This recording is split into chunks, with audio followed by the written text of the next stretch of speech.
اور اس میں سامان معیشت بھی فراہم کیا، یعنی ہم محنت کر کے اس میں سے کما بھی سکتے ہیں، اس میں سے چیزیں بھی نکال سکتے ہیں. کچھ چیزیں ایسی ہیں جو اگاتے ہیں، محنت کر کے اگاتے ہیں نا، ایمی تو نہیں اگ جاتی کوئی چیز.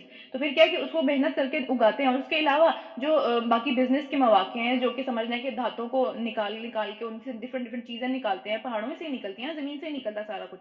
تو پھر کیا تمہارے لیے بھی اور ان میں سے بہت ساری مخلوقات کے لیے بھی رزق ہے، جن کے رازق تم نہیں ہو، جن کو ہم رزق نہیں دیتے، جن کو ہمیں نظر بھی نہیں آتی، جو ان کو بھی رزق پاتی ہیں اللہ تعالیٰ کے حکم سے اسی زمین کے اندر سے. اور کوئی چیز ایسی نہیں ہے جس کے خزانے ہمارے پاس نہ ہو. اللہ کے پاس ہر چیز کے خزانے، ہمیں مانگنا چاہیے. ٹھیک ہے، اللہ تعالیٰ کو دینے سے فرق نہیں پڑتا، ہم مانگتے ہی نہیں ہیں. ہمیں لگتا ہے اللہ تعالیٰ کیسے دے دیں گے ہمیں، یہ تو پاسبل ہی نہیں ہے. اللہ تعالیٰ تو کن کہتے ہیں اور وہ چیز ہو جاتی ہے. اللہ تعالیٰ کے تو کوئی بھی چیز مشکل نہیں ہے. لیکن اللہ تعالیٰ نے ہمیں جو ہے وہ مانگنا چاہیے اللہ تعالیٰ سے اپنی صلاحیت کے مطابق.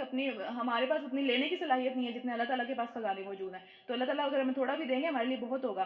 اور جس چیز کو بھی ہم نازل کرتے ہیں ایک مقدار کے مطابق نازل کرتے ہیں. خزانے بہت ہیں لیکن اس کو انڈیلا نہیں اللہ تعالیٰ نے ہمارے اوپر، ہمارے لیے سنبھالنا مشکل ہو جاتا. اللہ تعالیٰ نے ہمیں اتنا ہی دیا جتنا ہم سنبھال سکیں. اور پھر ہواؤں کو ہم ہی بیچتے ہیں. ہم پھر آسمان سے پانی برساتے ہیں اور اس پانی سے تم بھی پانی پیتے ہو. اور پھر اس پانی کا بھی جو ذخیرہ ہے سارا کا سارا، اس کی بھی تم جو ہے وہ خزانے دار نہیں ہو، اس کی حفاظت کرنے والے تم نہیں ہو، یہ ہم کرتے ہیں. پانی کہاں سے اڑتا ہے، کہاں سے وہ بخارات میں چینج ہوتا ہے، کہاں سے وہ زمین کے اندر آتا ہے پھر برستا ہے، یہ سارے معاملات جو ہے وہ اللہ کے سپرد ہیں. زندگی اور موت ہم دیتے ہیں اور ہم ہی اس کے وارث ہونے والے ہیں. اس کے بعد بھی جو معاملہ ہوا وہ اللہ ہی دیکھے گا. اور پھر کیا کہ پہلے جو لوگ تم میں سے گزر چکے ہوئے ہیں ان کو بھی ہم نے دیکھ رکھا تھا کہ انہوں نے کیا کیا. اور بعد میں بھی آنے والے ہماری نگاہ میں ہیں، جو بھی بعد میں آئیں گے وہ بھی اللہ کو پتہ ہے. یعنی فیوچر اور پاسٹ کا جو کانسیپٹ ہے وہ ہمارے لیے ہے، وہ اللہ کے سامنے نہیں ہے. اللہ تعالیٰ ہر چیز کو اپنی نظروں کے سامنے دیکھ رہا ہے، جو پیچھے گزر چکی، جو آگے آنے والی ہے. یقیناً تمہارا رب ان سب کو اکٹھا کرے گا اور وہ حکیم بھی ہے اور علیم بھی، اسے ہر چیز کا پتہ ہے. پھر ہم نے یہاں پہ رکو نمبر 3 شروع کرتے ہیں. ہم نے انسان کو گلی سڑی مٹی کے سوکھے گارے سے بنایا جو کہ بجنے والی تھی. اس میں سے آواز آتی ہے، سوکھ جاتی ہے نا مٹی تو پھر اس میں سے آواز آتی ہے، جب اس کو کسی چیز پہ پھینکا جاتا ہے اس میں سے آواز آتی ہے، وہ تھوڑی سی سخت ہو جاتی ہے. تو پھر اس طرح کی گندی مٹی سے اللہ تعالیٰ نے ہمیں پیدا کیا. اور پھر کیا ہوا کہ پھر اس سے پہلے ہم جنوں کو بھی آگ کی لپٹ سے پیدا کر چکے تھے. جن ہم سے پہلے پیدا ہوئے تھے، ظاہر سی بات ہے، تبھی ابلیس پہلے تھا. تو پھر کیا ہوا، پھر یاد کرو اس موقع کو جب تمہارے رب نے فرشتوں سے کہا کہ میں، اب یہ دیکھیں یہ وہی والا واقعہ پھر سے آ رہا ہے، لیکن اب اس میں یہاں پہ اس صورت کے مطابق یہ جو ہے وہ ایک اور ڈھنگ سے ایک اور جو ہے وہ پہلو اس کا اللہ تعالیٰ ہم پہ واضح کریں گے. ریپیٹیشن نہیں ہے، اسی کو جو ہے وہ ڈفرنٹ پہلو اس کا آئے گا ہمارے سامنے. کہ کیا ہوا کہ جب میں نے تمہارے رب نے فرشتوں سے کہا کہ میں گلی سڑی مٹی کے سوکھے گارے سے ایک انسان پیدا کرنے لگا ہوں. جب میں اسے پورا بنا چکوں اور اس میں اپنی روح میں سے کچھ پھونکوں تو پھر تم اس کے سامنے جو ہے وہ سجدے میں گر جانا. اس پاکیزہ روح کی وجہ سے وہ سجدہ ہوا تھا، اس پاکیزہ روح کی وجہ سے وہ سجدہ ہوا تھا. اور یہاں پہ جو اللہ تعالیٰ نے کہا کہ میں اپنی روح میں سے روح پھونکوں، تو اس کا یہ مطلب نہیں ہے کہ اللہ تعالیٰ نے اپنا کچھ حصہ ہم میں ٹرانسفر کر دیا. اللہ تعالیٰ نے اس روح کو جو ہے وہ عزت دینے کے لیے، آنر کرنے کے لیے اپنے ساتھ منسوب کیا. جیسے بیت اللہ کہتے ہیں نا، اللہ کا گھر تو نہیں ہے وہ، ظاہری سی بات ہے اللہ تعالیٰ وہاں رہتے تو نہیں ہے، لیکن اللہ کا گھر ہے وہ. اللہ تعالیٰ نے اس کو اپنے ساتھ منسوب کر لیا کہ یہ میری ایک نشانی ہے. اسی طرح وہ روح جو اللہ تعالیٰ نے ہمیں دی ہوئی ہے اس کو اللہ تعالیٰ نے عزت دی ہے کہ وہ اللہ تعالیٰ نے اپنے ساتھ منسوب کر دیا کہ میں اپنی طرف سے اس میں کوئی روح پھونکوں تو تم جو ہے وہ اس روح کو سجدے میں جو ہے وہ گر جانا اس کے آگے. تو پھر کیا ہوا کہ وہ روح اللہ کی، اب یہ دیکھیں وہ روح اللہ کی، اس کی غذا بھی اللہ کی طرف سے آئے گی. وہ کیا کھائے گی، وہ کس وجہ سے خوش ہوگی، کس وجہ سے جو ہے وہ شاد و آباد ہوگی، وہ سب چیزیں اللہ کی طرف سے ہی آئیں گی کیونکہ اللہ تعالیٰ کی طرف سے وہ منصوب ہے، اللہ کی طرف سے آئی ہوئی ہے وہ. تو پھر اس کے ساتھ اس کو سیراب کرنے کے لیے، اس کو خوش کرنے کے لیے، اس کو چین میں لے کے آنے کے لیے کیا چیز ہے، اس کی غذا کیا ہے، اس کی غذا بھی یہی ہے، یہ قرآن اس کی غذا ہے. اس سے وہ خوش ہوتی ہے، اس سے جو ہے وہ سمجھ لیں اس کا کھانا پینا جو ہے وہ چلتا ہے. اچھا اس کے بعد آگے چلتے ہیں. چنانچہ تمام فرشتوں نے سجدہ کیا سوائے ابلیس کے. اس نے سجدہ کرنے والوں کا ساتھ دینے سے انکار کر دیا. رب نے پوچھا اے ابلیس تجھے کیا ہوا، تو نے سجدہ کرنے والوں کا ساتھ کیوں نہ دیا. اس نے کہا مجھے یہ گوارا نہیں کہ میں اس بشر کو سجدہ کروں جسے تو نے سڑی ہوئی مٹی کے سوکھے گارے سے پیدا کیا. اس نے یہ دیکھا کہ یہ پیدا کیسے ہوا ہے، اس نے یہ نہیں دیکھا اس میں روح کس کی گئی تھی، اس نے یہ نہیں دیکھا کہ اللہ تعالیٰ نے یہ کیا حکم دیا تھا. اس نے یہ سب کچھ اگنور کر دیا. اس نے صرف ایک بات پہ یہ غور کیا کہ یہ پیدا کیسا ہوا. جیسے ہم غور کرتے ہیں نا، یہ تو فلاں اس کا تو رنگ ڈارک ہے، یہ تو جو کالے ہیں، کالے تو ہیں ہی ایسے سارے کے سارے. یا ہم جس طرح سے لوگوں کو جج کرتے ہیں نا لوگوں کی اپیرنسز کے اوپر، اس نے بھی یہی کیا، اپیرنس کے اوپر اس نے جج کیا. اس نے یہ نہیں دیکھا اس کے اندر کتنی پاکیزہ روح اللہ تعالیٰ نے ڈالی ہے، اس نے یہ نہیں دیکھا. اور پھر کیا ہوا کہ گارے سے پیدا کیا. رب نے فرمایا اچھا تو یہاں سے نکل جا، تو مردود ہے اور اب روز جزا تک تجھ پر لعنت ہے. اللہ تعالیٰ کی رحمت سے دور. لعنت کا مطلب اور مردود کا مطلب کیا ہوتا ہے کہ اللہ کی رحمت سے دور ہو چکا ہے، اللہ کی کسی بھی قسم کی اچھی بات، ہر چیز سے مایوس ہو چکا ہے وہ. اللہ تعالیٰ کی رحمت سے، اللہ تعالیٰ کی مغفرت سے، ہر چیز سے مایوس ہے. اس نے عرض کیا کہ میرے رب یہ بات ہے تو پھر تو مجھے اس روز تک کے لیے مہلت دے دے جب تک کہ انسانوں کو تو دوبارہ زندہ کرے گا. فرمایا اچھا جا تجھے مہلت ہے اس دن تک جس کا وقت صرف ہمیں معلوم ہے، ہمیں پتہ ہے وہ دن، اس دن بھی اللہ تعالیٰ کو پتا تھا کہ اب وہ کب قیامت آنی ہے. جس دن اللہ تعالیٰ انسانوں کو پیدا کرنے لگا تھا اس دن بھی اللہ کو پتا تھا. تو اللہ کا علم جو ہے وہ کامل ہے. اللہ کا علم جو ہے وہ یہ نہیں ہوتا کہ کچھ دن کا اللہ کو پتا ہوتا ہے پھر اگلے دن اللہ تعالیٰ بعد میں دیکھتے ہیں. نعوذ باللہ ایسا نہیں ہے. اللہ کو شروع سے لے کے اینڈ تک ہر چیز کا پتا کیا ہونے والی ہے اور کیا نہیں ہونے والی. تو پھر اس بارے میں پتہ چلتا ہے کہ ابلیس جو تھا بہت ہی عبادت گزار تھا. روایات سے پتہ چلتا ہے کہ اس میں لیڈرشپ کوالٹیز بہت زیادہ تھیں اور لوگ اس کے اپنے لوگ جو یعنی کہ جنات میں سے تھے جو پہلے جنات اس زمین کے اوپر رہتے تھے تو وہ سارے کے سارے اس کی باتوں کو بہت مانتے تھے. وہ لیڈر تھا بہت بڑا اس وقت بھی اپنے زمانے کا اور بہت ہی عبادت گزار تھا. تو ایک طرح سے اللہ تعالیٰ نے اس کو بھی امتحان میں ڈال دیا اس کو سجدہ کرنے کا کہہ کے. تو اس طرح ہوتا ہے نا کہ بہت ساری چیزیں ہم بھی بہت اچھے ہوتے ہیں ایک وقت آتا ہے کہ لیکن اس کے اندر ایک وقت ایک چیز اس طرح کی ہو جاتی ہے کہ ہمیں پسند نہیں آتی تو ہماری اصلیت کھل کے باہر آ جاتی ہے. ہمارا جو اندر کی ایگو ہوتی ہے وہ باہر آ جاتی ہے. تو اس کے ساتھ بھی یہی معاملہ ہوا کہ ایک چیز اس کو پسند نہیں آئی باقی سارا کچھ اس کی مرضی کے مطابق تھا. ایک چیز کے اوپر اللہ تعالیٰ نے اس کو جو ہے وہ امتحان میں ڈالا اور وہاں سے اس کی اصلیت کھل کے سامنے آ گئی. تو ہمارے ساتھ بھی اس طرح بہت ساری چیزیں ہوتی ہیں کہ اللہ تعالیٰ ہمیں جو ہے وہ بہت سارے امتحانات میں ڈالتے ہیں. اگر ہم اس میں کامیاب ہو جاتے ہیں تو ہمارے اندر سے یہ جو ایگو والا میٹر ہے یا ایک جو تکبر والا میٹر ہے وہ نکل جاتا ہے. ہم تھوڑا سا عاجز ہو جاتے ہیں تھوڑا سا ہم جو ہے وہ ہمبل ہو جاتے ہیں اللہ تعالیٰ کی جو ہے وہ آزمائشوں میں پڑھ کے ہم نرم ہو جاتے ہیں ہم جھکنے والے ہو جاتے ہیں. لیکن جس کے اندر جھکنا نہیں ہوتا جو اوپر اوپر سے ہی سب چیزیں کرتا چلا جا رہا تھا اور ایک وقت ایسا آیا کہ اس کو آزمائش کے ذریعے اللہ تعالیٰ نے چھانٹ کے الگ کر دیا کہ پتہ چل گیا کہ یہ بندہ جو تھا یہ بس ٹھیک ہے یہاں تک ہی تھا اس کا. یہ ایک چیز یہ والی آئی اس کے اوپر اور اس میں جو ہے وہ اصلیت کھل کے سامنے آ گئی. تو جو تکبر ہے انسان کے اندر جو تکبر ہے اس کا مطلب کیا ہے کہ تکبر کرنے کا مطلب ہے کہ حق سے انکار کر دینا. جو حق ہے کسی چیز کا جو دل مان بھی لیتا گواہی بھی دے دیتا ہے یا دل نہیں بھی مانتا پھر بھی انسان جو ہے وہ اس سے انکار کر دیتا ہے کسی نہ کسی طریقے سے اپنے منہ سے انکار کر دیتا ہے. لوگوں سے ڈیلنگز میں لوگوں کو حقیر سمجھنا ان کا رائٹ ان کو نہ دینا ان کو جو ہے وہ نیچ تر سمجھنا کہ اپنے آپ کو بہتر سمجھنا کہ میں بہتر ہوں لوگ جو ہے وہ میرے سے نیچے ہیں تو میں ان کو جو ہوں وہ ان کے ساتھ برا سلوک کرنے پہ قادر ہوں. میں ان کو جو ہوں وہ کسی طریقے سے ذلیل کر دوں اپنے منہ سے اپنے ہاتھوں سے کسی بھی طریقے سے جو بھی جو ہے وہ بس میں وہ انسان کے. تو اسی کے اندر آتا ہے پھر غصہ کرنا چیخنا چلانا لوگوں کے اوپر جو ہے وہ ان کو برا فیل کرانا اور ان کو کچھ نہ سمجھنا اپنے آگے. یہ سب چیزیں تکبر کا حصہ ہے. تو اللہ تعالیٰ نے کہا ہے نا کہ جس کے دل میں رائی برابر بھی تکبر ہوگا وہ جنت میں نہیں جا سکے گا. تو اس کے دل میں تکبر تھا اللہ تعالیٰ نے ایک آزمائش ڈالی وہ تکبر کھل کے سامنے آ گیا. اب بہت سارے لوگ اس طرح کے ہوتے ہیں کہ جو کہ جب ان کے دلوں میں بھی ہوتا ہے تکبر لیکن کیا ہوتا ہے کہ اللہ تعالیٰ آزمائش ڈالتے ہیں اور وہ ہمبل ہو جاتے ہیں وہ اپنے آپ کو اللہ تعالیٰ کے سامنے جھکا دیتے ہیں اس تکبر کو دل سے نکال دیتے ہیں. تو ایک ہی آزمائش بہت سارے لوگوں پر ڈفرنٹ افیکٹ کرتی ہے. کوئی اس چیز سے ہی نکل جاتا ہے اور کوئی اس چیز کو اپنے دل سے نکال دیتا ہے. تو یہ سارے معاملات اسی طرح ہی چلتے ہیں. اچھا اس کے بعد کیا وہ بولا میرے رب جیسا کہ تو نے مجھے بہکایا. اب دیکھیں اپنی غلطی کا الزام اپنے سر پہ نہیں لینا دوسروں پہ الزام ڈالنا اس کی وجہ سے یہ ہوا اس کی وجہ سے یہ ہوا. اگر کوئی ایسا نہ کہتا تو میں بھی ایسا نہ کہتا. ٹھیک ہے اس نے جو ہے مجھے بھڑکا دیا ورنہ کیا ہوا کہ اس وجہ سے میرا جو ہے وہ میرے منہ سے یہ نکل گئی بات اس وجہ سے میں نے اس کو ایسے کہہ دیا ورنہ میں کبھی بھی نہ ایسے کہتا. تو یہ جو ایٹیٹیوڈ ہے یہ شیطان کا ایٹیٹیوڈ ہے. جب آدم سے غلطی ہوئی تھی انہوں نے فوراً سے پہلے اپنی غلطی مان لی. انہوں نے نہیں کہا مجھے شیطان نے بھڑکا دیا تھا ورنہ میں تو ایسا کبھی نہ کرتا. اپنی غلطی ہو گئی اس کو مان لیں. اسی میں سب سے زیادہ بھلائی ہے انسان کی کہ انسان اپنی غلطی مان لے اور اس کو کہہ دے کہ ہاں میرے سے غلطی ہو گئی اللہ سے معافی مانگ لے اللہ بہت معاف کرنے والا ہے. لیکن جب ہم اپنی غلطیوں پہ اڑ جاتے ہیں دوسروں کو اپنا کمتر سمجھتے ہیں اپنے آپ کو سمجھتے ہیں کہ ہم نے تو یہ غلطی کبھی نہیں کرنی تھی اگر فلاں بندہ میں نہ کہہ دیتا تو یا فلاں بندے نے یہ مجھے اونچی آواز میں کہا تو میں نے بھی اس کو یہ کہہ دیا آگے سے. تو یہ ساری کی ساری باتیں یہ ہمارا ایٹیٹیوڈ نہیں ہونا چاہیے یہ شیطان کا ایٹیٹیوڈ ہے. تو یہ ہمارے اندر بھی ہے تو ہمیں اس کو جو ہے وہ صحیح کرنے کی کوشش کرنی چاہیے. تو میرے رب جیسا کہ تو نے مجھے بہکایا اس نے اللہ پہ الزام لگا دیا. تو پھر اس طرح میں بھی جو ہے وہ اب زمین میں جو ہے وہ گناہ کے کاموں کو خوشنما بنا کے ان سب کو بہکاؤں گا سوائے تیرے ان بندوں کے جنہیں تو نے اپنے لیے مخلص کر لیا جو تیرے ساتھ مخلص ہیں. ہم نے پیچھے بھی پڑھا تھا یوسف علیہ السلام کو کس وجہ سے بچایا تھا اللہ تعالیٰ نے اس گناہ سے جس کی طرف وہ عورت اس کو مائل کر رہی تھی.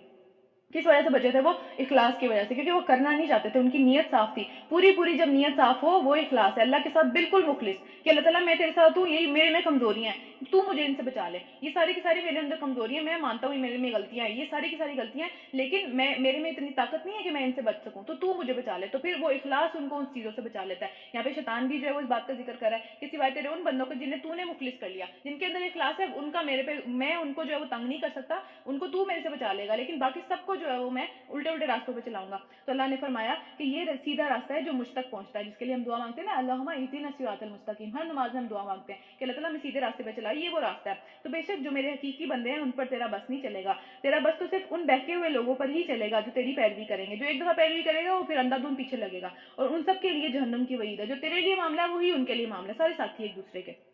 یہ جہنم جس کی وعید ابلیس کے لیے کی گئی تھی اس کے 7 دروازے ہیں. ہر دروازے کے لیے اس میں پہلے سے ہی پتہ چل گیا اس کو پہلے ہی پتہ ہے کہ کس دروازے سے کس بندے نے انٹر ہونا ہے. یہ دیکھیں ذرا کتنی خوفناک قسم کی بات ہے کہ ہر دروازے کے لیے جو ہے وہ لکھا گیا کہ اس دروازے 7 دروازے ہیں، ہر دروازے کے لیے لکھا گیا کہ ادھر سے جو ہے وہ منافقین انٹر ہوں گے، ادھر سے جو ہے وہ مسلمان انٹر ہوں گے، منافقین ظاہر مسلمانوں میں سے ہی ہیں، تو ادھر سے جو ہے وہ گناہ گار مسلمان انٹر ہوں گے، ادھر سے جو ہے وہ منافقین انٹر ہوں گے، ادھر سے جو ہے وہ مشرکین انٹر ہوں گے، ادھر سے یہود انٹر ہوں گے، ادھر سے آگ والے انٹر ہوں گے. ہر چیز اللہ تعالیٰ نے لکھ دی، کیونکہ وہ ڈفرنٹ درجوں میں کھلتے ہیں وہ دروازے. ہمیں پتا ہے نا کہ درجے ہیں، جہنم کے بھی درجے ہیں. سب سے نچلے درجے میں کون ہوگا؟ منافقین ہوں گے. اور جو سب سے اوپر والے درجے میں کون ہوگا؟ جو کہ اس طرح کے اللہ نہ کرے کوئی بھی ہم میں سے اس میں ہو، لیکن بہرحال اس میں جو ہے وہ مسلمان ہوں گے، جو کہ سارے کے سارے اپنی زندگی میں اسلام کو فالو تو کرتے تھے، لیکن ان میں ان کے جو گناہ تھے وہ زیادہ تھے. ان کی پلڑے کے اندر گناہ والا پلڑا خدا نہ خواستہ کسی کا بھاری ہو گیا تو وہ پہلے درجے میں جائیں گے. تو جس طرح لفٹ نہیں ہوتی ڈفرنٹ لیولز پہ لے کے جاتی ہے، تو اسی طرح یہ دروازے ہیں جو کہ ڈفرنٹ لیولز پہ لے کے جائیں گے جہنم کے. اور وہ جہنم میں پھر ظاہر ہر لیول کے اوپر ڈفرنٹ قسم کا جو ہے وہ عذاب بھی ہوگا.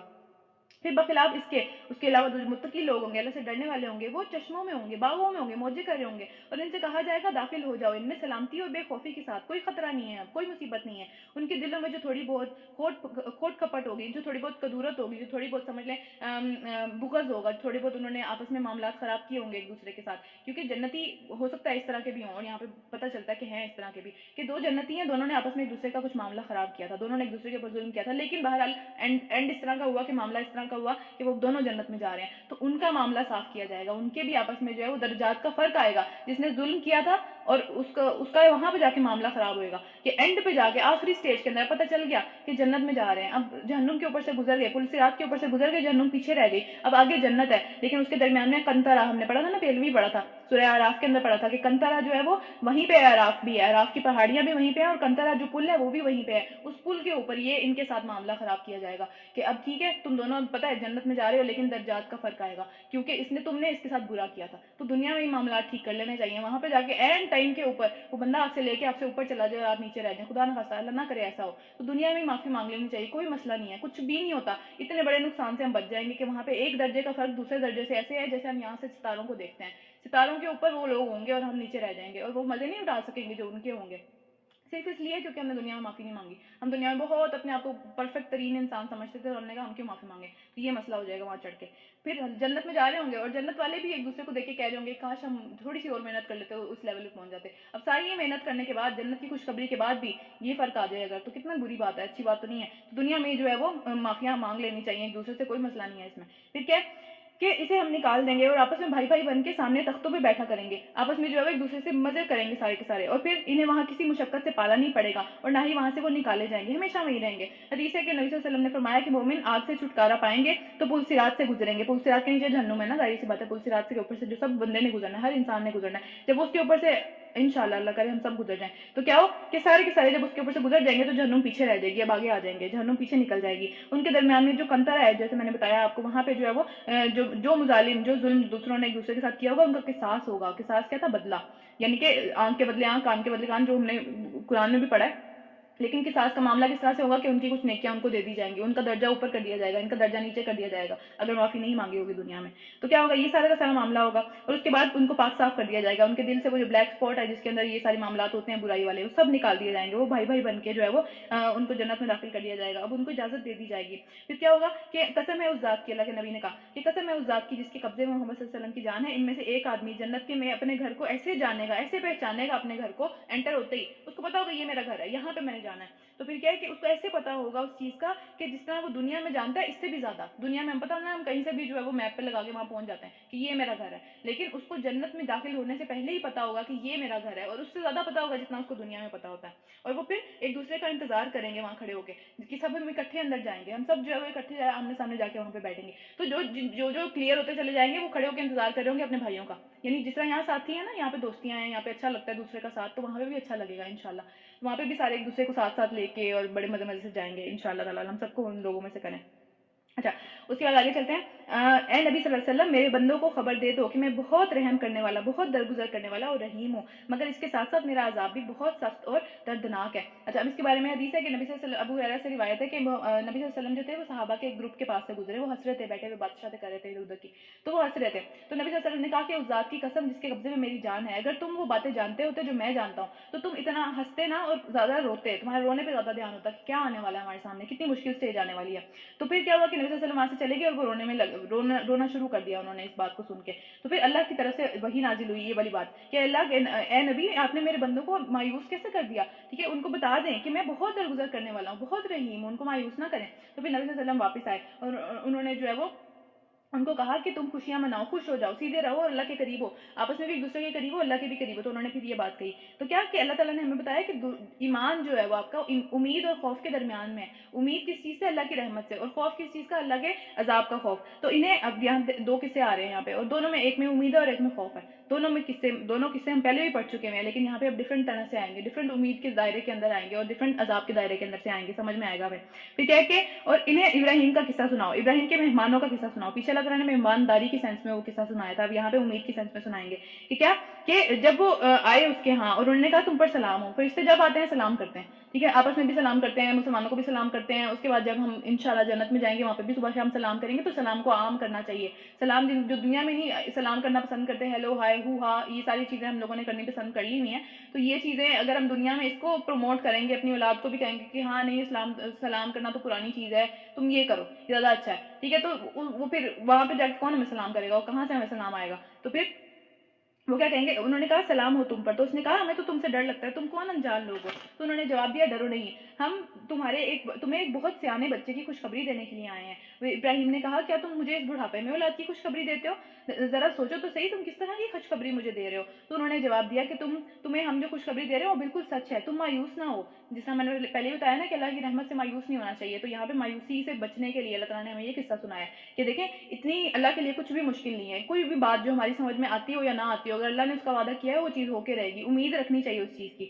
تو تم مایوس نہ ہو. ابراہیم علیہ السلام نے کہا میں مایوس نہیں, میں اپنے رب کی رحمت سے مایوس تو صرف گمراہ لوگ ہی ہوتے ہیں. ہمارا یہ کبیرہ گناہ ہے اللہ کی رحمت سے مایوس ہونا, اللہ کی رحمت سے کبھی مایوس نہیں ہونا چاہیے. اور پھر لیکن اللہ تعالیٰ کی جو عذاب ہے اس سے ڈرنا بھی چاہیے, اس سے جو بغیر ڈرے مایوس بھی نہ ہو, اور جو فل امیدوں میں بیٹھا ہو تو پھر وہ خوش فہمی کے اندر ہی بیٹھا ہوا ہے اپنی طرف سے, جو عمل بھی نہیں کر رہا. تو پھر کیا اپنی رب کی رحمت سے تو مایوس تو گمراہ لوگ ہی ہوا کرتے ہیں. پھر ابراہیم علیہ السلام نے پوچھا کہ اے لوگو, وہ مہم کیا ہے جس کے اوپر آپ تشریف لائے ہیں. یعنی انہیں پتا تھا فرشتے ہمیں بے مقصد نہیں اترا کرتے, کسی وجہ سے آتے ہیں. تو وہ بولے ہم ایک مجرم قوم کی طرف بھیجے گئے ہیں, صرف لوط علیہ السلام کے گھر والے ہی بچ پائیں گے, اور انہیں ہم بچا لیں گے سوائے اس کی بیوی کے, جس کے لیے اللہ نے مقدر کر دیا کہ وہ پیچھے رہنے والوں میں ہی شامل رہے گی. رکو نمبر 4 ختم ہوتا ہے, 5واں شروع کرتے ہیں. اب یہاں پہ بشارت آ گئی, یہاں پہ امید آ گئی, ایک امید جو کہ پاسبل نہیں لگ رہا تھا دنیا میں کہ ہو پائے گی, اور پھر آگے ایک عذاب آ رہا ہے جو کہ یہ بھی پاسبل نہیں لگ پا رہا تھا کہ یہ آ جائے گا اس طرح کا, کہ آسمان تک اللہ تعالیٰ نے ہم پیچھے پڑ چکے ہیں کہ جبرائیل علیہ السلام نے جو اپنے پر کی نوک سے آسمان تک اس بستی کو اٹھایا اور الٹ کے واپس پھینک دیا. یہ کتنی امپاسبل بات سوچنے میں لگتی ہے کہ کیسے ہو گیا, لیکن یہ ہوا. تو اس لیے امید اور عذاب کے خوف کے درمیان میں رہنا ہے ہمیشہ. جو چیز ہمیں لگتا نہیں ہو پائے گی وہ بھی ہو جاتی ہے اللہ کے کہنے سے, اور جو چیز ہمیں لگتا نہیں ہو پائے گی وہ عذاب بھی آ جاتا ہے اللہ کے کہنے پہ, وہاں سے آتا ہے جہاں سے ہم سوچ بھی نہیں سکتے. تو اس لیے ہمیشہ درمیان میں رہنا چاہیے. دونوں قصے اس چیز کی ایک طرح سے ہمارے لیے وضاحت ہے. پھر جب یہ فرشتے لوط علیہ السلام کے پاس پہنچے تو انہوں نے کہا آپ لوگ اجنبی معلوم ہوتے ہیں, آپ کون ہیں, آپ کو پہلے یہاں نہیں دیکھا. تو انہوں نے جواب دیا کہ نہیں, ہم بلکہ وہی چیز لے کر آئے ہیں جس کے آنے میں یہ لوگ شک کر رہے تھے. تم سے ہم سچ کہتے ہیں کہ ہم حق کے ساتھ تمہارے پاس آئے ہیں, ہم وہ فیصلہ لے کے آ گئے ہیں جس کے بارے میں یہ شک کر رہے تھے. لہٰذا اب تم کچھ رات رہے اپنے گھر والوں کو لے کر نکل جاؤ اور خود ان کے پیچھے پیچھے چلو, تم میں سے کوئی بھی پلٹ کر نہ دیکھے. یہاں پہ یہ دیکھیں یہ والی چیز کے اوپر بہت زیادہ زور دیا گیا ہے, جہاں جہاں یہ قصہ آیا وہاں پہ یہ چیز کا ذکر کیا گیا ہے کہ پلٹ کے نہیں دیکھنا, اب اگلی منزل کی طرف چلو, اب پیچھے کو چھوڑ دو, جو کچھ ہو گیا پیچھے کو چھوڑ دو, آگے چلو. تو یعنی کہ آج پہ فوکس کریں, جو معاملہ اب سامنے آ رہا ہے اس کے اوپر فوکس کریں. یہ نہ ہو کہ ہم پیچھے کے ڈپریشن میں پڑے رہیں, یا جو ہے کیونکہ ظاہر سی بات ہے یہ جو پیچھے ان کے رہنے اپنے دوست احباب تھے سارے کے سارے, تو ان کی طرف دیکھ کے ان کے اوپر عذاب آتا دیکھ کے کتنی مشکل ہو جاتا ہے ان کے لیے. تو ہمارے لیے بھی اس میں لیسن ہے کہ ہم جب آگے چل پڑتے ہیں, ہم جب کسی مقصد کو سوچ لیتے ہیں یہ کرنا ہے, اس کے ہم پیچھے والی اگر چیزیں دیکھنے لگیں گے ہم خود مشکل میں پڑ جائیں گے, ہم خود پریشانی میں پڑ جائیں گے, ہمارا آگے سے فوکس ہٹ جائے گا.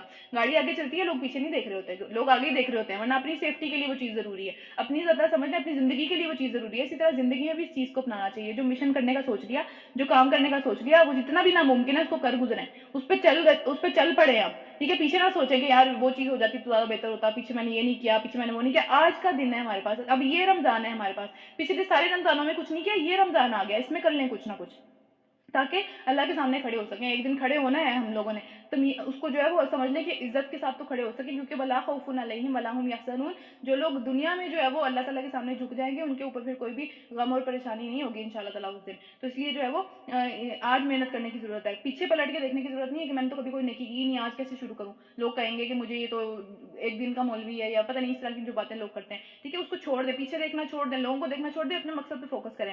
تو بس سیدھے چلتے جاؤ جدھر جانے کا تمہیں حکم دیا جا رہا ہے. اور اسے ہم اپنا فیصلہ پہنچا دیا کہ صبح ہوتے ہی ان لوگوں کی جڑ کاٹ دی جائے گی. اب اس میں ڈیٹیل نہیں اللہ تعالیٰ نے بتائی کیا ہوا کیا نہیں. بہرحال اس کے بعد کیا ہوا کہ اتنے میں شہر کے لوگ جو ہے خوشی کے مارے بےتاب ہو گئے، یعنی اتنی ان کو خوشی ہوئی کہ نئے لوگ آ گئے ہیں، نئے مرد آئے ہیں ہماری سوسائٹی میں. تو لوط کے گھر پر چڑھائے اور لوط علیہ السلام نے کہا کہ بھائیو یہ میرے مہمان ہیں، میرے سامنے بے عزتی نہ کرو، ان کے سامنے میری بے عزتی نہ کرو، اللہ سے ڈرو، مجھے رسوا نہ کرو. وہ بولے کیا ہمیں تمہیں بہت دفعہ منع نہیں کر چکے کہ ہر ایک کا ٹھیکیدار نہ بنا کرو، ہے نا. یہ بات ہم بھی سنتے ہیں نا کہ بھئی تمہیں کیا تکلیف ہے، کرنے تو اسے وہ کام، تم کیوں ٹھیکیدار بن رہے ہو، تمہیں کیا تکلیف ہے، اپنے کام سے سیدھے رکھو، تمہیں کیا ہے. تو یہ ان کا بھی ایٹیٹیوڈ تھا. تو لوط علیہ السلام نے عاجز ہو کر کہا کہ اگر تمہیں کچھ کرنا ہی ہے تو میری قوم کی بیٹیاں موجود ہیں، بیٹیوں کے ساتھ کرو، پاکیزہ طریقے کے ساتھ کرو، نکاح میں آ کے کرو، یہ لڑکوں کے ساتھ کرنے والا کیا معاملہ تم لوگوں نے بنا لیا. تو تیری جان کی قسم اے نبی صلی اللہ علیہ وسلم، اللہ تعالیٰ بتا رہے ہیں کہ اس وقت ان کے اوپر شہوت سروں پہ سوار تھی، ان کے جو ان کی خواہش تھی وہ اس پہ ایکسٹریم قسم کے پہنچے ہوئے تھے. اتنی ان کو خوشی تھی اس بات کی کہ نئے مرد آ گئے سوسائٹی میں.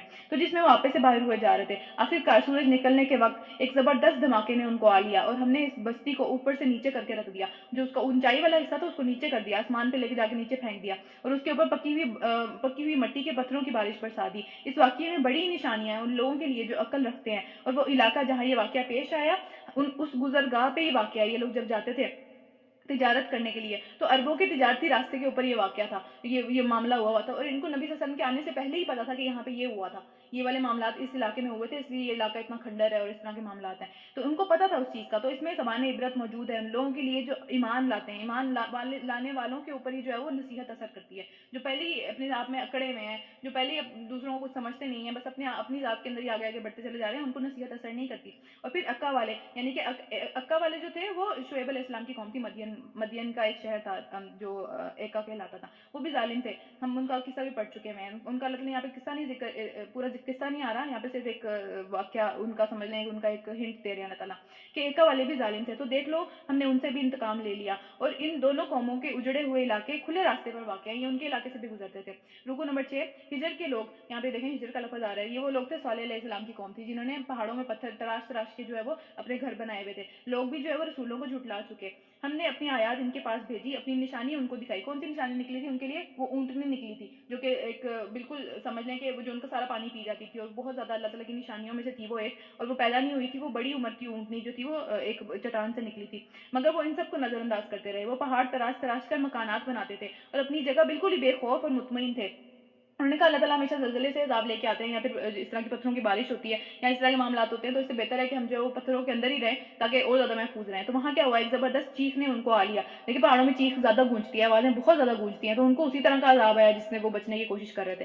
تو وہاں سے عذاب آیا انہیں. چیخ گونجی ان کی، اتنی شدید چیخ آئی کہ صبح ہوتے ہی ان کی کمائی ان کے کسی کام نہ آئی، ان کے وہ پتھروں کے گھر کسی کام نہ آئے، وہی ان کے عذاب کا سبب بن گئے. پھر ہم نے زمین اور آسمان کو، اس میں سب موجودات جتنی بھی چیزیں ہیں، حق کے سوا کسی اور بنیاد پر پیدا نہیں کیا. ہر چیز کا کوئی نہ کوئی جو ہے وہ معاملہ ہے، کوئی نہ کوئی مقصد ہے اس کو پیدا کرنے کا، اور فیصلے کی گھڑی یقیناً آنے والی ہے. بس اے نبی صلی اللہ علیہ وآلہ وسلم، تم ان لوگوں کی بےہودگیوں پر شریفانہ درگزر سے کام لو، اچھے طریقے سے اگنور کرو. یہ نہ ہو کہ جو ہے منہ میں بس منہ توڑ دوں میں اس کا لیکن بس اگنور کر دیتا ہوں اللہ کی خاطر، ایسا نہیں. ٹھیک ہے، شریفانہ طریقے سے، ایک ڈیسنٹ طریقے سے اس کو اگنور کرنا چاہیے. پھر یقیناً تمہارا رب سب کا خالق ہے، وہ سب کچھ جانتا ہے.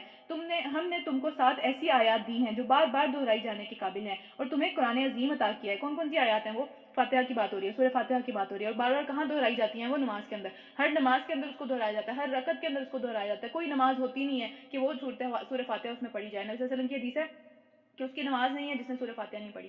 جس نے سورہ فاتحہ کو جو ہے وہ اس کی قرأت نہیں کی، اس کی نماز نہیں ہوتی. تو اس لیے جو ہے وہ سورہ فاتحہ کی قرأت کرنے کے قابل ہے، اس کے بہت سارے فائدے ہیں ہماری زندگی کے اندر. تو اس لیے یہ دیکھیں یہاں پہ اللہ تعالیٰ اپنی ایک نعمت کو یاد دلا رہے ہیں. میں نے پہلے ہی بتایا نا کہ سورت کے اندر قرآن کی نعمت کو اللہ تعالیٰ نے یا ہدایت کی نعمت کو جو ہے وہ بہت ہائی لائٹ کیا ہوا ہے. تو یہاں سے وہ چیز شروع ہو رہی ہے کہ پہلے تو سورہ فاتحہ کا ذکر کیا، اس کے بعد تمہیں قرآن جیسی عظیم نعمت کو تمہیں عطا کیا. یہ نعمت اتنی بڑی ہے کہ اس کا حق ادا کرنا چاہیے. اتنی بڑی نعمت دی ہے تو اس کا شکر ادا کرنا چاہیے اور شکر گزاری کے بہت سارے پھر اس کے اوپر حقوق آتے ہیں ہمارے کہ ہمارے اوپر اس کے بہت سارے حقوق آتے ہیں جن کو ہم پورا کریں، اس کو سیکھیں، اس کو سکھائیں، اس کو جو ہے وہ بند کر کے الماری میں نہ رکھ دیں، اس کو پڑھیں، اس کو جو ہے وہ سمجھنے کی کوشش کریں اور اس میں جو ہے وہ ٹائم لگائیں، اپنی ایفرٹس لگائیں. اور پھر اس کے بعد کیا پھر اللہ تعالیٰ کہہ رہے ہیں کہ اتنی بڑی نعمت میں نے تمہیں عطا کر دی ہے تو اس کے بعد اب تمہارا یہ ایٹیٹیوڈ نہیں ہونا چاہیے کہ دنیا میں جن کو دنیا دی ہوئی ہے اللہ تعالیٰ نے اتنی بڑی نعمت تمہیں دے دی ہے، ان سب چیزوں سے بہتر ہے کہ دنیا میں انسان کو سارا کا سارا مال مل جائے، اس سے بہتر ہے یہ قرآن جو ہم پڑھ رہے ہیں یہاں پہ، اس سے بہتر ہے یہ ٹائم جو ہم یہاں پہ لگا رہے ہیں. تو کیا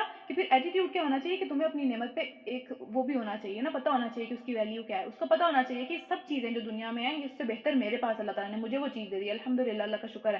تو کیا ہے کہ پھر ایٹیٹیوڈ کیا ہونا چاہیے کہ دنیا کی طرف، دنیا کی چیزوں کی طرف، جو دنیا میں لوگوں کو مختلف چیزیں دی ہوئی ہیں، بہت بڑی بڑی چیزیں دی ہیں، ان سے متاثر نہیں ہونا چاہیے کہ اس کے پاس یہ ہے، اس کے پاس یہ ہے، اس کے پاس یہ ہے. آپ کو ہمیں دیکھنا چاہیے کہ ہمارے پاس کیا ہے. اللہ کا شکر ہے اللہ نے ہمیں کیا چیز دے دی، اللہ نے ہمیں مسلمان پیدا کر دیا. یہ زندگی بہت چھوٹی ہے، اس کے اندر جتنی چیزیں ہیں، چاہے وہ بادشاہ ہی کیوں نہ ہو، کوئی بہت بڑا بہت طاقتور بادشاہ کیوں نہ ہو، اس کی حیثیت ایک مچھر کے پر کے برابر بھی نہیں ہے. ہم پڑھ چکے ہیں، بہت دفعہ پڑھا ہے. تو پھر کیا ہے کہ ان کی طرف آنکھ اٹھا کے بھی نہ دیکھو، ان سے متاثر نہ ہو، حیران نہ ہو ان سب چیزوں سے. اس چیز کو دیکھو جو آگے آنے والی ہے ہمارے لیے، انشاءاللہ ہمارے لیے جو چیز آنے والی ہے وہ اس سے بہت بہتر ہے. اور وہاں پہ یہ سب لوگ جو ہے وہ اس طرح سے ہم سے متاثر ہوں گے، انشاءاللہ ہم سے متاثر ہوں گے اور ہم سے جو ہے وہ جیلسی اور وہ سارے کے سارے معاملات ان کے اندر آئیں گے. تو اس لیے ہمارے پاس یہ چیز نہیں ہونی چاہیے. ہم بہت اچھی چیز کے راستے میں چل رہے ہیں، بہت اچھی چیز کی طرف پہنچنے والے ہیں انشاءاللہ تعالی.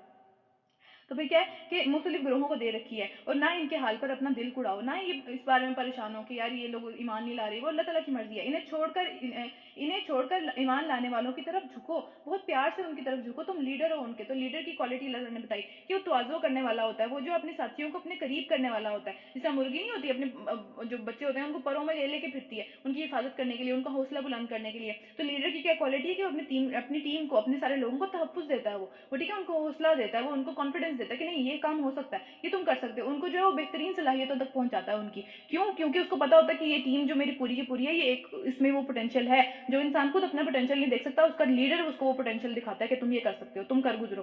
تو اللہ تعالیٰ کے نبی کو اللہ تعالیٰ جو ہے وہ یہ بتا رہے ہیں کہ اس طرح سے جو ہے وہ اپنے لوگوں کو بتاؤ اور پھر کہہ دو کہ میں تو صاف صاف تنبیہ کرنے والا ہوں، میرا اس کے علاوہ جو ہے وہ اور کوئی کام نہیں ہے. پھر ابو ہریرہ سے روایت ہے کہ اچھا نہیں یہاں پہ ہاں، تو اس طرح سے میں پتا کیا چلا کہ یہ جو ہمیں جو ہے وہ اپنی آخرت کو زیادہ فوکس کرنا چاہیے. دنیا میں جتنی بھی چیزیں لوگوں کے پاس ہیں، ہمارے پاس بھی ہوتی ہیں، ہم اس میں کھو نہ جائیں. بس ایسا ہو کہ ظاہری سی باتوں سے فائدہ اٹھانے کا اللہ تعالیٰ نے ہمیں حکم دیا ہے، اس کو اللہ تعالیٰ کی راہ میں بھی لگانا چاہیے، اس میں کھو نہیں جانا چاہیے کہ بس انسان اسی میں ہی گم ہے اور آخرت کی کوئی فکر ہی نہیں ہے، اپنی بھی کوئی فکر نہیں ہے، بس دنیا دنیا لگی ہوئی ہے. تو پھر کیا کہ جرا رضی اللہ تعالیٰ عنہ فرماتے ہیں کہ نبی صلی اللہ علیہ وسلم کو ایک ریشم کا کپڑا جو تھا وہ ہدیہ کے طور پہ ملا، تحفے کے طور پہ ملا نا، بہت ہی خوبصورت ریشم تھی. تو پھر اس کو دیکھ کر ہم لوگ بڑے حیران ہو گئے کہ یہ کس طرح کی ریشم ہے، اتنی خوبصورت انہوں نے کبھی نہیں دیکھی تھی. تو انہوں نے جو ہے اس کو ہاتھ لگا کے دیکھنا شروع کیا کہ کتنی ملائم ہے اور اتنی خوبصورت ہے. تو نبی صلی اللہ علیہ وسلم نے فوراً سے جیسے ہی دنیا کی زندگی کی طرف تھوڑا سا بھی مائل ہوئے وہ، تو اللہ تعالیٰ کے نبی نے ان کو فوراً سے آخرت کی طرف مائل کیا. کس طرح؟ انہوں نے کہا کہ تم یہ دیکھ کے حیران ہو رہے ہو، اس سے بہت ہی زیادہ قیمتی اور خوبصورت 7 بن ماس کے رومال ہوں گے جو کہ جنت میں انہیں ملیں گے. وہ تو رومال ہے صرف، یہ تو چھوٹا، یہ تو ایک پورا سوٹ کی بات ہو رہی ہے نا یہاں پہ، ظاہر پتہ نہیں وہ شال ہوگی یا کیا ہوگا. بہرحال اس کے بارے میں اس کو کمپیئر کیا اللہ تعالیٰ کے نبی نے آخرت میں جو چیزیں ملنے والی تھی کہ آخرت پہ فوکس رکھو، دنیا میں نہ رکھو فوکس. اور پھر اسی طرح ابو ہریرہ سے روایت ہے کہ وہ پودے لگا رہے تھے. تو نبی صلی اللہ علیہ وسلم ان کے پاس آئے، انہوں نے پوچھا ان سے کہ آپ کیا لگا رہے ہیں نا. تو ابو ہریرہ نے فرمایا کہ میں اپنے لیے پودے لگا رہا ہوں تاکہ میں ان کا پھل کل کو کھا سکوں اس طریقے سے. تو پھر کیا نبی صلی اللہ علیہ وسلم نے فرمایا کہ کیا میں تمہیں اس سے بہتر پودوں کے بارے میں نہ بتاؤں. تو انہوں نے پوچھا کہ ہاں ضرور، آپ ہمیں ضرور بتائیں. تو انہوں نے فرمایا کہ کہو سبحان اللہ والحمد للہ ولا الہ الا اللہ واللہ اکبر، یہ تمہارے لیے جنت میں پودے لگائے گا، شدید ترین پودے لگائے گا تمہارے لیے جنت میں. تو پھر مطلب دنیا کے کام اگر ہم کر رہے ہیں وہ اپنے ہاتھوں سے کر رہے ہیں نا. آخرت میں دنیا میں پودے لگ رہے ہیں، ہاتھوں سے لگ رہے ہیں، زبان سے تو نہیں لگ رہے. تو زبان سے جنت میں پودے لگائیں، یعنی اپنا فوکس دنیا کے کام کرتے ہوئے بھی آخرت پہ رکھنا چاہیے. بات یہاں پہ یہ ہو رہی ہے کہ دنیا کی ساری چیزیں وہ ظاہر زندگی کی چیزیں ہیں، زندگی میں اس سے فائدہ اٹھائیں، ہر چیز اس سے کریں، لیکن آخرت پہ فوکس ہونا چاہیے. کسی طرح یہ کام کرتے کرتے میں وہاں پہ بھی کچھ نہ کچھ کرتا چلا جاؤں. تو پھر آگے چلتے ہیں. یہ اسی طرح کی تنبیہ ہے جیسے ہم نے ان قوموں کی طرف بھیجی تھی جنہوں نے اپنے قرآن کو ٹکڑے ٹکڑے کر ڈالا. یعنی کہ اس سے پہلے جو کتابیں آئیں ان میں سے ٹکڑے ٹکڑے کرنے کا کیا مطلب ہے؟ پیجز پھاڑے نہیں تھے انہوں نے کیا کیا تھا کہ آدھے حصے کو اپنا لیا، آدھے حصے کو چھوڑ دیا. یہ تو ہم مانیں گے، یہ ہم نہیں مانیں گے، تو ٹکڑے ٹکڑے کر دیا. تو قسم ہے تیرے رب کی، ہم ضرور ان سے پوچھیں گے کہ وہ کیا کرتے رہے ہیں.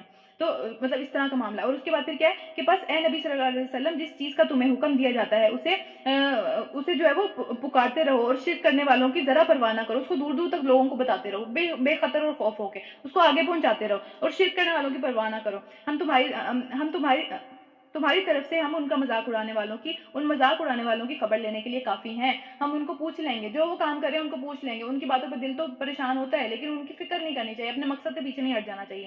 جو اللہ کے ساتھ کسی اور کو بھی خدا شریک کرتے ہیں عنقریب انہیں سب معلوم ہو جائے گا, اپنا انجام فوراً پتہ چل جائے گا, جیسے ہی موت کے فرشتے آئیں گے ان کی شکل دیکھ کے پتہ چل جائے گا. ہمیں معلوم ہے کہ جو باتیں لوگ تم پر بناتے ہیں اس سے تمہارے دل کو سخت تکلیف ہوتی ہے, دل گھٹتا ہے, دل پریشان ہوتا ہے کہ یہ کس طرح کی باتیں ہیں, لیکن کیا ہے اس کا علاج کیا ہے؟ دل جب بھی گھٹے, کسی بھی پریشانی سے, کسی بھی مشکل سے, کوئی بھی دنیا میں عجیب عجیب خوف آتے ہیں نا ہمیں, یا پھر ہم ڈپریشن میں چلے جاتے ہیں, کوئی بھی معاملہ آتے ہیں, اس سے نکلنے کا طریقہ کیا ہے, اس کا علاج کیا ہے کہ اپنے رب کی حمد, اپنے رب کی تسبیح بیان کرنی چاہیے, بہت زیادہ اپنے رب کی تسبیح بیان کرنی چاہیے, اور اس کی جناب میں سجدہ بجا لاؤ, اس کے آگے جھکنا چاہیے, نماز کے اندر سے جو ہے وہ نماز نہیں چھوڑنی چاہیے جب اس طرح کی سچویشن ہو, اور اس آخری گھڑی تک اپنے رب کی بندگی کرتے رہو جس کا آنا یقینی ہے, یعنی موت تک. تو کیا بات ہوئی کہ جب بھی پریشانی ہو, پیچھے بھی ہم نے پڑھا کہ روح کی غذا کیا ہے, روح جب ہم کہتے ہیں نا بے چین روح ہے یہ, تو اس کو تو چین ہی نہیں ہے, یہ تو بس ہر وقت کوئی نہ کوئی اس کو مسئلہ ہی رہتا ہے, ہر وقت کوئی نہ کوئی پریشانی رہتی ہے. تو وہ بے چین روح کو چین میں لے کے آنے کے لیے صرف ایک ہی غذا ہے اس کی, آگے ہم پڑھیں گے کہ اللہ تعالیٰ جو ہے وہ اسی قرآن کو روح بھی کہتے ہیں, کیونکہ روح کی غذا روح ہے, روح کو وہی چیز سیٹسفائی کر سکتی ہے جو اس کے لیے بنی ہوئی ہے نا. ظاہر ہے ہم دنیا کی چیزوں سے اس کو سیٹسفائی کرنے کی کوشش کرتے ہیں, دنیا میں اچھا گھر, اچھی چیزیں, اچھی فیسلٹیز, لیکن وہ یہ ہے کہ سونے کے پنجرے میں آپ نے کسی کو ڈال دیا, سونے کے پنجرے میں وہ تڑپ رہی ہے, ہم دیکھتے ہی نہیں ہیں اسے کہ بھئی اس کی کیا غذا ہے, اس کی کیا نیڈز ہیں, اس کو کیا چاہیے اصل میں, ہم اس کی فکر نہیں کرتے, ہم بس باڈی کی فکر کرتے رہتے ہیں.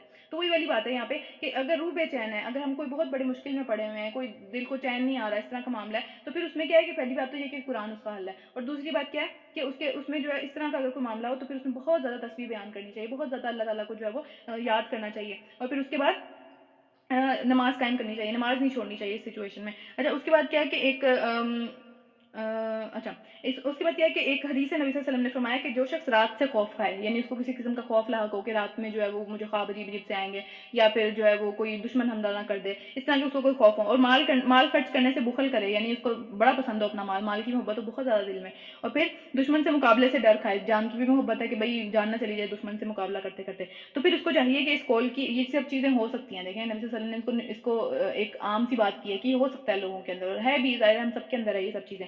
تو اس سے بچنے کے لیے کیا ہے کہ اس کو چاہیے کہ اس کول کی کثرت کر دے, سبحان اللہ و بحمدہ. کیوں؟ کیونکہ اس کی جو ویٹیج ہے, اس کا جو بھاری پن ہے اللہ کے ہاں, وہ ایک پہاڑ سونے کا اللہ کی راہ میں صدقہ کرنے سے بہتر ہے. یعنی ایک پہاڑ سونے کا اللہ کی راہ میں کوئی صدقہ کرے اور کوئی یہ کلمات جو ہے وہ زیادہ سے زیادہ پڑھے, تو یہ والا زیادہ بھاری ہوگا اس میزان کے اندر. اچھا آگے چلتے ہیں, سورہ نحل سٹارٹ ہو رہی ہے یہاں پہ, اور اس کو جو ہے وہ سورہ انعام بھی کہتے ہیں کیونکہ اس میں بہت ساری اللہ تعالیٰ نے نعمتوں کا ذکر کیا ہے دنیا کی, جس طرح پیچھے جو ہے وہ قرآن کی نعمت کا ذکر کیا, یہاں پہ دنیا کی نعمتوں کا ذکر ہے. پھر آگے چلتے ہیں, بسم اللہ الرحمن الرحیم, شروع کرتے ہیں اللہ کے نام سے جو بڑا ہی مہربان اور نہایت ہی رحم کرنے والا ہے. آگے اللہ کا فیصلہ, اب اس کے لیے جلدی نہ مچاؤ, پاک ہے وہ اور بہت بلند اور بالا تر ہے اس شرک سے جو یہ لوگ کر رہے ہیں, اور وہ اس روح کو اپنے جس بندے پر چاہتا ہے اپنے حکم سے ملائکہ کے ذریعے نازل فرما دیتا ہے. یہاں پہ روح جو ہے وہ قرآن کی بات ہو رہی ہے, میں نے ابھی پیچھے ہی بتایا نا کہ روح کو اللہ تعالیٰ نے کہا کہ روح جو ہے وہ قرآن بھی, روح کی غذا بھی روح ہی ہے, یعنی جو جس طرح کی چیز سے وہ چیز بنی ہوئی ہے اسی چیز سے اس کو جو ہے وہ سیٹسفیکشن ملے گی. تو یہ یہاں پہ اللہ تعالیٰ نے روح قرآن کو کہا ہے کہ جس کو بھی چاہتا ہے, جس بھی بندے پہ چاہتا ہے, جس بھی نبی کے اوپر اللہ تعالیٰ نے اپنی کوئی بھی قرآن کا حصہ, کوئی بھی سمجھنے کے الکتاب تو اللہ تعالیٰ کے پاس ہے نا, اسی کے حصے اللہ تعالیٰ نے دنیا میں بھیجے ہیں بار بار, کبھی تورات کے نام سے, کبھی انجیل کے نام سے, کبھی قرآن کے نام سے. تو اللہ جس کے اوپر چاہتا ہے اس کو وہ نازل فرما دیتا ہے اس کتاب کو. اس ہدایت کے ساتھ لوگوں کو آگاہ کرو, یعنی وہی والی بات ہے, اس کا حق کیا ہے, اس کا حق کیا ہے کہ اس کو آگے کریں, اس کو اور لوگوں تک پہنچائیے. اتنی زیادہ فائدہ مند چیز ہے کہ اس کو اپنے تک نہیں رکھا جا سکتا, جو اس کو اپنے تک رکھ رہا ہے وہ بہت ہی سیلفش انسان ہے. پھر جس نے اس علم کو سیکھ لیا, اس کا علم جو ہے اس کے عمل میں بھی نظر آنا چاہیے, اور اس کے منہ سے بھی نکلنا چاہیے اس چیز کو. یہ شکر ہے, یہ شکر کا طریقہ ہے اللہ تعالیٰ کے پاس. اور پھر کیا, میرے سوا تمہارا کوئی بھی معبود نہیں ہے, لہٰذا تم مجھے سے ڈرو. اس نے آسمان اور زمین کو برحق پیدا کیا, ان کا کوئی مقصد ہے, اور وہ بہت ہی بالا تر ہے اس شرک سے جو یہ لوگ کر رہے ہیں. اس نے انسان کو ایک ذرا سی بوند سے پیدا کیا, نطفے سے پیدا کیا, جو بھی فزیکل پروسیس ہے انسان کو پیدا کرنے کا. پیچھے والی صورت میں اللہ تعالیٰ نے ہمیں ایک اس کی تخلیق کا طریقہ بتایا کہ کس طرح میں نے اس کو تخلیق کیا مٹی سے, اور یہاں پہ ایک فزیکل طریقہ کہ دنیا میں کس طرح آتا ہے وہ. تو پھر اس کو ذرا سی بوند سے پیدا کیا, اور ذرا سی بوند کو دیکھیں کہ دیکھتے ہی دیکھتے وہ صریحا ایک بہت ہی جھگڑالو انسان بن گیا. ہر چیز پہ بحث کرے گا, ہر چیز پہ اس کو کچھ نہ کچھ مسئلہ ہے کہ یہ کیوں ہو رہا ہے, ایسے کیوں ہو رہا ہے. مطلب اتنا جھگڑالو بن گیا کہ اپنے پیدا کرنے والے کے بارے میں ہی جھگڑا کرنا شروع کر دیا کہ وہ ہے یا نہیں ہے. کیونکہ اللہ تعالیٰ نے سمجھ دے دی, وہ چیزوں کو سمجھنے لگ گیا, تو اس نے کہا کہ اگر میں اللہ کو سمجھ نہیں سکتا تو اللہ ہے ہی نہیں, نعوذ باللہ, اس اللہ کا ہی انکار کر دیا اس سمجھ میں آ کے جو کہ اللہ نے ہی دی تھی. تو تو پھر کیا ہوا، اس نے جانور پیدا کیے جس میں سے تم اون کے کپڑے بھی بناتے ہو تاکہ تم سردی سے بچ سکو، اور خوراک بھی لیتے ہو، اور طرح طرح کے دوسرے فائدے بھی اٹھاتے ہو، ظاہر ہے ہم جانوروں سے بہت سارے فائدے اٹھاتے ہیں، تو اس میں تمہارے لیے جو ہے وہ خوبصورتی بھی ہے، ٹھاٹ باٹ بھی ہے، جس کے بعد زیادہ جانور ہوتے ہیں، ہم دیکھیں گاؤں میں وہ بڑا چودھری ہوتا ہے، اور پھر جب تم صبح انہیں چڑھنے کے لیے بھیجتے ہو اور پھر شام میں انہیں واپس لے کے آتے ہو، یہ تمہارے لیے بوجھ ڈھو ڈھو کر، یعنی کہ سواری کے لیے بھی، یا پھر اگر کوئی چیزیں لادنی ہوتی ہیں، گدھا اور اس طرح کی ساری چیزوں کو اللہ تعالیٰ نے بنایا، ایسے مقامات تک لے کے جاتے ہیں، ایسے شہروں تک لے کے جاتے ہیں جہاں تک تم خود لے کے جانا چاہو تو بڑی محنت میں پڑ جاؤ، بڑی مشکل ہو جائے تمہارے لیے خود سے ان کچھ چیزوں کو لے کے جانا۔ حقیقت یہ ہے کہ تمہارا رب بہت ہی شفیق اور مہربان ہے، اس نے گھوڑے اور خچر اور گدھے پیدا کیے تاکہ تم ان پر سوار ہو، اور یہ سواری کے لیے پیدا کیے، کھانے کے لیے پیدا نہیں کی، یہ والی چیز ہے۔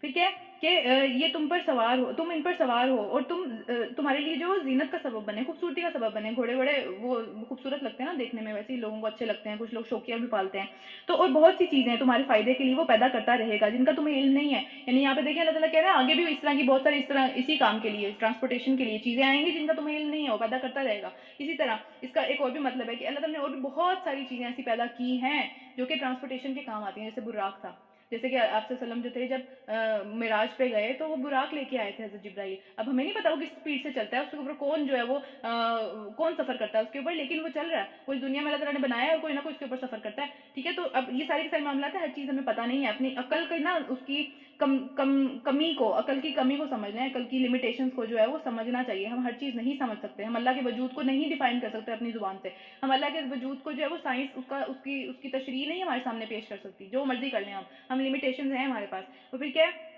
اور اللہ ہی کے ذمہ ہے سیدھا راستہ بتانا، جبکہ ٹیڑھے راستے بھی موجود ہیں، اللہ سے مانگنا چاہیے ہمیشہ، اللہ ہماری دین صراط المستقیم، اگر وہ چاہتا ہے تو تم سب کو ہدایت دے دیتا، لیکن اللہ ظاہر ہے یہ مقصد نہیں ہے اس دنیا کا۔ رکو نمبر 2، وہی ہے جس نے آسمان سے تمہارے لیے پانی برسایا جسے تم خود بھی پیتے ہو اور وہ جانور بھی پیتے ہیں، اور ان کا چارہ بھی اسی پانی کے ذریعے سے زمین سے نکلتا ہے، اور یہ پانی اس کے ذریعے سے کھیتیاں بھی اگاتا ہے اللہ تعالیٰ، اور زیتون اور کھجور اور انگور اور طرح طرح کے دوسرے پھل بھی پیدا کرتا ہے، خوبصورتی ہے ان پھلوں کے اندر، یہ خوبصورت لگتے ہیں دیکھنے میں، اور اس میں سے ایک بڑی نشانی ہے ان لوگوں کے لیے جو غور و فکر کرتے ہیں، ایک ہی پانی سے ڈفرنٹ پھل نکل رہے ہیں، ڈفرنٹ ٹیسٹ ہے، ڈفرنٹ مٹھاس ہے ان کی، ہر چیز رنگ ڈفرنٹ ہے، اس نے تمہاری بھلائی کے لیے رات اور دن کو اور سورج اور چاند کو جو ہے وہ مسخر کر رکھا ہے، تمہارے کام میں لگایا ہے، وہ دن رات اپنے کاموں میں لگے ہوئے ہیں اور اس سے تمہیں فائدہ پہنچ رہا ہے، اور پھر سب ستارے بھی اس کے حکم کے پابند ہیں، اس میں بہت ساری نشانیاں ہیں ان لوگوں کے لیے جو عقل سے کام لیتے ہیں، سوچنے والے ہیں، ٹھیک ہے، ستاروں کو اللہ تعالیٰ نے ہماری خوبصورتی کے لیے بنایا ہے، ہم اس کو دیکھتے ہیں ہمیں اچھا لگتا ہے، ہم اس سے جو ہے وہ راستے کا حال معلوم کرتے ہیں، راستہ جاننے کا، جب نیویگیشن نہیں تھی تو ستاروں سے راستہ معلوم کیا جاتا تھا، اس سے جو ہے وہ علم نجوم نہیں دیکھا جاتا تھا، اس سے جو قسمتوں کے حال نہیں معلوم کیے جاتے تھے، اس کو اس مقصد کے لیے پیدا کیا اللہ تعالیٰ نے، اور پھر کیا ہے، اور جو بہت سارے رنگ برنگ کی چیزیں اس نے تمہاری زمین میں پیدا کر دی ہیں، پیارے لگتے ہیں نا کلرز، اچھے لگتے ہیں ہمیں، آٹم کے کلرز کتنے پیارے لگتے ہیں کہ جی ٹریز میں ایک ہی ٹری میں بہت سارے کلرز ہیں، اچھے لگتے ہیں دیکھنے میں، یہ بھی ضرور نشانی ہے ان لوگوں کے لیے جو سبق حاصل کرتے ہیں، کیسے اللہ تعالیٰ پیدا کر رہا ہے کہ اسی موسم میں ایسا ہی ہوتا ہے، کیسے ہوتا ہے، ہر سال ہوتا چلا آ رہا ہے، اور پھر وہی ہے جس نے تمہارے لیے سمندر کو تمہارے اختیار میں دے دیا، پھر تاکہ تم اس سے تر و تازہ گوشت لے کر کھاؤ، مچھلیاں نکال کے کھاتے ہیں، اور اس میں سے زیور نکالو جو کہ تم پہنتے ہو، تو کون سا زیور نکالتے ہیں، پرلز نکلتے ہیں نا بہت ہی قیمتی قسم کے سمندر سے، اس کی بات ہو رہی ہے، اور اس کے بعد یہاں پہ یہ بھی بات ہے کہ زیور پہننا اور اس طرح کی چیزیں کرنا اللہ تعالیٰ نے منع نہیں کیا، یہاں پہ ہمیں پتہ چلتا ہے اس چیز کا، یہ کرنا چاہیے اور یہ اچھا لگتا ہے، اللہ تعالیٰ زینت کو پسند کرتا ہے، لیکن کیا ہے کہ اس کو حلال طریقے سے، اچھے طریقے سے، اور اس میں شو آف نہ ہو، دوسروں کو دکھانے کے لیے نہ ہو، اور پھر کیا ہے، تم دیکھتے ہو کہ کشتی سمندر کا سینہ چیرتی ہوئی چلتی ہے، کس طرح چلتی ہے، ہم دیکھتے ہیں ایک سوئی کو ہم سمندر میں پھینکتے ہیں وہ ڈوب جاتی ہے، اتنے بڑے بڑے پہاڑ جتنی کشتیاں جو ہیں اس کے اوپر چل پڑتی ہیں، اللہ تعالیٰ نے بنانی سکھائی تھی نا کشتی بھی حضرت نوح علیہ السلام کو، پہلی کشتی وہاں بنی تھی، تو اللہ کی نشانی ہے یہ بھی، اور یہ سب کچھ اس لیے ہے کہ تم اس میں جو ہے وہ کھو کر جو ہے اللہ کا فضل تلاش کرو، ایسا نہ ہو کہ اس میں کھو کر بس دنیا میں ہی کھو جاؤ، اللہ کا شکر کرنا چاہیے یہ ساری کی ساری چیزیں دیکھ کے، اس نے زمین میں پہاڑوں کی سمجھ لیں کہ میخیں گاڑ دی، میخیں کیا ہوتی ہیں جو ٹینٹ لگانے کے لیے نا سائڈوں پہ گاڑی جاتی ہیں تاکہ جو ہے وہ گر نہ جائے سارا کا سارا ٹینٹ، اس کے لیے جو زمین میں بہت گہری قسم کی کیلیں ٹھوکی جاتی ہیں تاکہ اس کے ساتھ باندھا جائے، تو وہ والی چیز تاکہ زمین جو ہے وہ ہچکولے نہ کھاتی رہے، اگر نہ ہوتے یہ پہاڑ تو ہر وقت یہ زلزلے آتے رہتے، اس کو بیلنس کرنے کے لیے، اس کو اپنی جگہ پہ رکھنے کے لیے اللہ تعالیٰ نے یہ پہاڑ گاڑے، پھر اس لیے اس نے دریا جاری کر دیا اور قدرتی راستے بھی بنا دیے تاکہ تم ہدایت پاؤ، سڑکیں اب بننا شروع ہوئی ہیں، ہمیشہ سے نہیں بن رہی تھی سڑکیں، تو اس سے پہلے قدرتی راستے تھے، ابھی بھی ہیں پہاڑوں کے اندر ہوتے ہیں عام طور پہ، تو کیا ہے کہ وہ سارے کے سارے راستے اللہ نے بنائے ہیں تاکہ ہم اس کے اوپر چل سکیں، اس نے زمین میں راستے بتانے والی علامتیں رکھ دی، اور ستاروں سے بھی لوگ راستوں کا حال معلوم کرتے ہیں کہ راستہ کدھر کو جائے گا، ستارے نارتھ کو پوائنٹ کرتے ہیں، اس طرح کے سارے معاملات، اور پھر ستاروں کو اللہ تعالیٰ نے جو ہے وہ علم نجوم کے لیے یا پھر قسمت کا حال معلوم کرنے کے لیے نہیں بنایا، حدیث میں ہمیں پتہ چلتا ہے کہ نبی صلی اللہ علیہ وسلم نے فرمایا کہ جس نے علم نجوم حاصل کیا اس نے جادو کا ایک